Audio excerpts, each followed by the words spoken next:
पुन्हा एकदा down the leg टाकायचा प्रयत्न, लेग कटर टाकायचा प्रयत्न आणि या चेंडूवर अजून एकदा नो बॉल.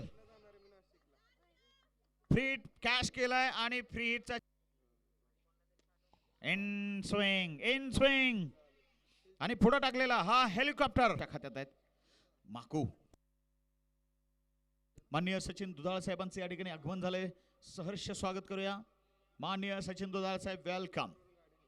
मात्र या ठिकाणी गोलंदाज हे षटक लांब लचक ठरलंय, लांब मारलाय, दूर मारायचा प्रयत्न आहे पण षटकार मात्र या ठिकाणी ओहो बाउंड्रीच्या बाहेर जाताना लालानं.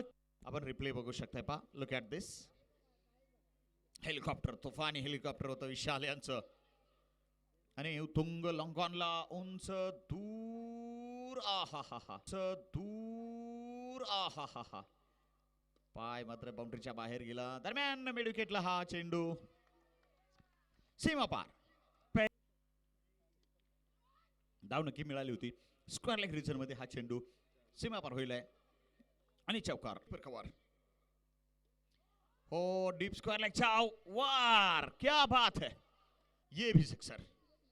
ओ हो कमालीची बॅटिंग चाललेली आहे दोन्ही यांना. 13 चेंडू 21 सँडी आहे आणि विशाल 10 चेंडू 41. आतापर्यंतचा विशालचा आणि निश्चितच आजच्या दिवसाच्या निश्चित या हाफचा सर्वाधिक वैयक्तिक स्कोर असणार आहे हा. रामभाऊ जोशी हायस्कूलचं हे मैदान आणि निश्चितच रामभाऊ दरम्यान डीप स्क्वेअर लेगच्या दिशेला फटका. यावेळेस मात्र पुन्हा मागचाच प्रयत्न आहे पण झेल सुटलाय आणि झेल सुटला ते सुटला, चौकारी गेलाय.